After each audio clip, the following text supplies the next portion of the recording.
আসসালামু আলাইকুম ভিউয়ার্স, আশা করি সকলেই ভালো আছেন। আজকে একটি নতুন ভিডিও নিয়ে আপনাদের মাঝে হাজির হলাম।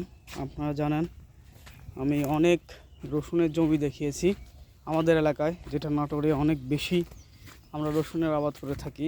তো এইখানে আপনাদের দেখাবো যে নওগাঁ এলাকা, এখানে রসুনটা আসলে এক্সপেরিমেন্ট হচ্ছে। আসলে পরবর্তীতে রসুন লাগালে কেমন হবে, অল্প করে লাগায় বিষয়টা বোঝার চেষ্টা হচ্ছে।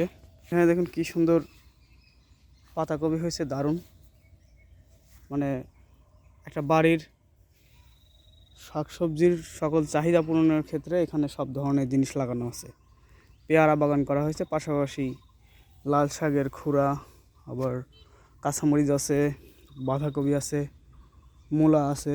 আসলে কৃষি জীবনে এরকমই হয়, গ্রামীণ জীবনে এটা সবথেকে বড় পাওয়ার,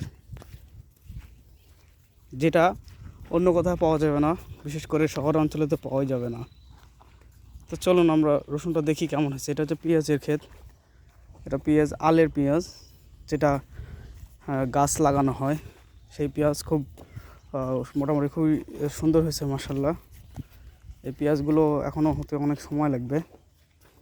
সামনে রোজার মাস সে পরে ঈদের পরেও কোরবানির আগে এটা ওঠানো হবে।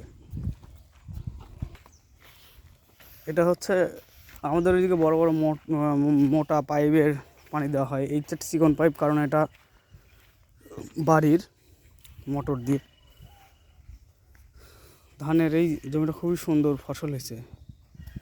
ধানের গাছগুলো একদম গাঢ় সবুজ হয়ে আছে, একদম সতেজ এবং খুবই শক্তি নিয়ে দাঁড়ায় আছে, রোগমুক্ত বলা চলে। এই যে আমরা চলে আসছি সেই রসুনের ক্ষেতে। এই যে এইটুকু আর এইটুকু অল্প করে লাগানো হয়েছে। এটা হচ্ছে এক্সপেরিমেন্টের জন্য, যে রসুন আসলে এই এলাকায় কেমন হবে বা এই মাটিতে কেমন হবে পরবর্তীতে। তো ইনশাআল্লাহ আসলে রসুনের যেভাবে যত্ন নেওয়া হয়, ঠিক ওইভাবে যত্ন নিলে অবশ্যই রসুন ভালো হবে। তবে আমাদের এলাকার মতো অতটা ভালো ফলন পাওয়া সম্ভব হবে না, কারণ সব কিছু মাটির উপরে ডিপেন্ড করে। এই পাশের যে পেঁয়াজের ক্ষেত, এটা খুবই গাঢ় হয়েছে। আশা করি পেঁয়াজ ভালোই পাওয়া যাবে। পেঁয়াজের গুটি কেবলে ধরছে, এইখানে মানে মাত্র কেবল গুটি আসতেছে।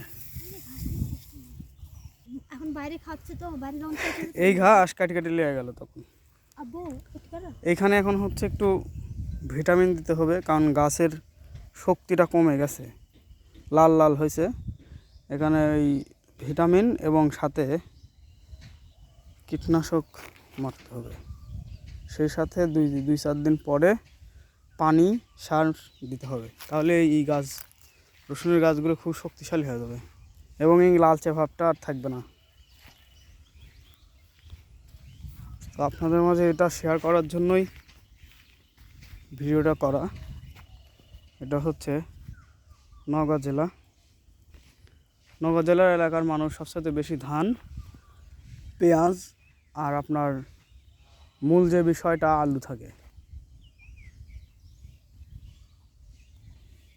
তো আজকের ভিডিও পর্যন্তই। সবাই ভালো থাকবেন, সুস্থ থাকবেন। পরবর্তী নেক্সট ভিডিওর জন্য অপেক্ষা করবেন।